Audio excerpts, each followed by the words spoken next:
给我了。我在这等你已经82亿年了，快要接近我承受的极限的。 В аниме «Пожиратель звезд» началась арка Звездной башни. Нас ждут очень интересные события. Ло Фэн вместе с королем тяжелой стрелы вступает в бой против 100 тысяч бессмертных уровня короля. Ради подавления звезды печати начинается сражение, равное войне уровней мастеров вселенной. На арену выходят семиклинковый король, насекомая Нанчень, механический король судеб и множество других гениев разных рас. Король небесной формации скрывает зловещий замысел, полный смертельных ловушек. Сам повелитель вселенной Пути появляется, чтобы испытать Ло Фэн.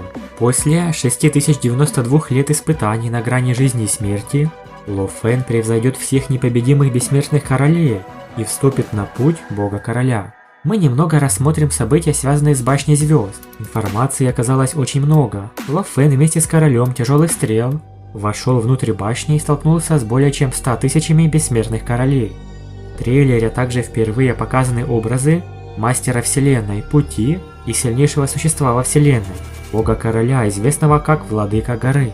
Регион башни звезд – седьмое поле битвы и одно из самых опасных мест. Здесь закаляются лучшие гении бесчисленных рас. Башня звезд – это древнейшая реликвия, способная привлечь даже мастеров вселенной.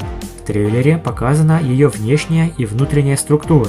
Высота башни достигает 900 миллионов световых лет. Однако сама башня неподвижна и остается загадкой, почему там собрались так много бессмертных уровня короля. Оказывается, причиной стало появление артефакта «Звезда запечатывания», который желает заполучить даже высшие существа вселенной. Это не просто звезда, а мощная реликвия запечатывающего типа, из-за которой и собралась такая армия сильнейших. Среди выдающихся участников будут семиклинковый король, который появится с сокровищем 7 мечей, а также владеет техниками хватка пустоты и золотой омут.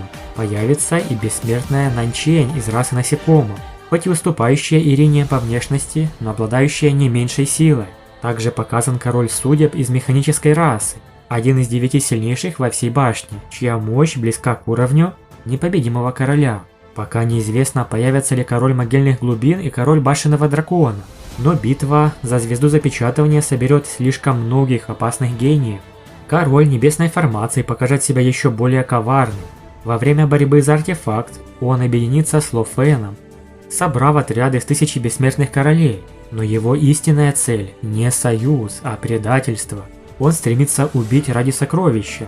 Ло Фэн становится одной из его целей и едва не погибает из-за заговора. Первоначально Ло Фэн хотел использовать кристалл источника огненного бога, чтобы уничтожить короля небесной формации, но произошла неожиданность, которая приведет к встрече с двумя важными персонажами. Первый из них – мастер вселенной Пути. Ло Фэн будет перенесен в тайное пространство, где встретится с невероятно могущественным существом. Пути – слуга и первый ученик Владыки горы. После бесконечных лет тренировок он достиг уровня мастера вселенной. Однако встреча с Ло Фэном нужна для того, чтобы провести испытание жизни и смерти. Лишь пройдя его, Ло Фэн сможет стать хозяином башни звезд. У Пути также есть аватар уровня Владыки космоса в стане человечества под именем Типу, создатель техники метод контроля души мириада сердец, с помощью которой Ло Фэн подчиняет себе души врагов.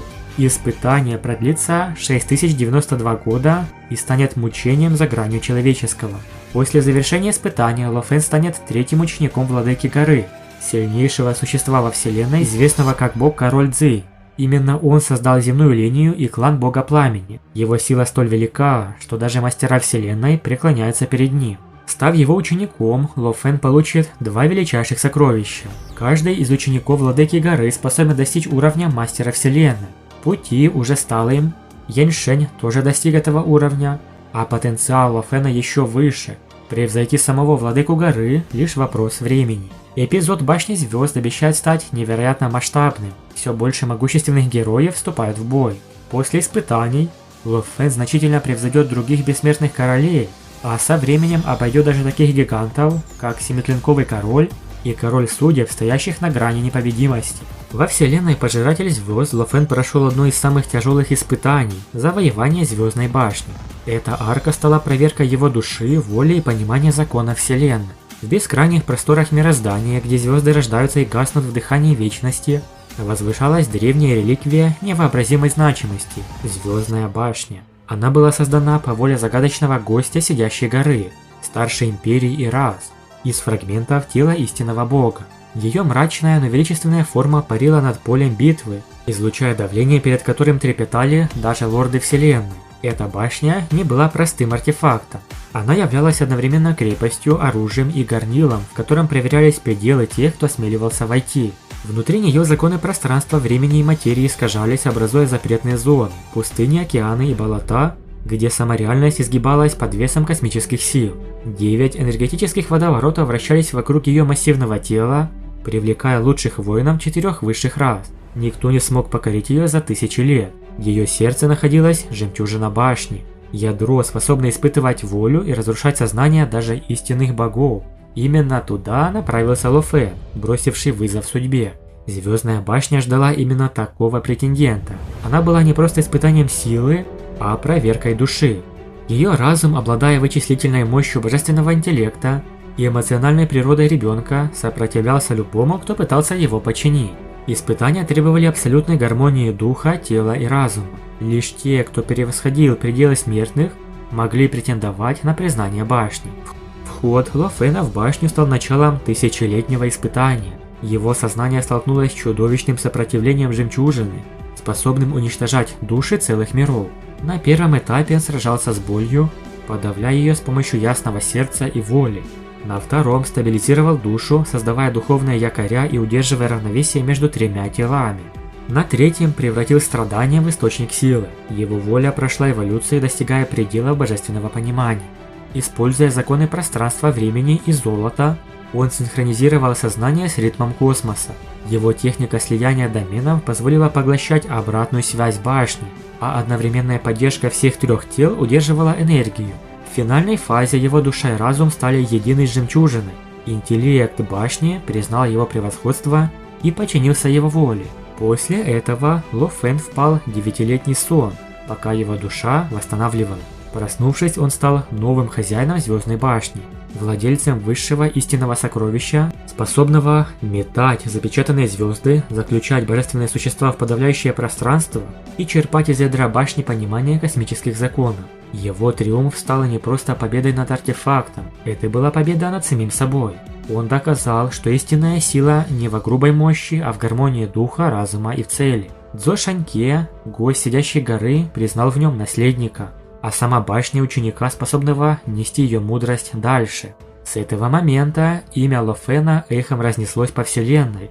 Его победа изменила баланс сил, возвысила землю и утвердила новую эпоху. Но главное, Ло Фэн познал суть башни. Сила без цели пуста, а мощь без воли ничто.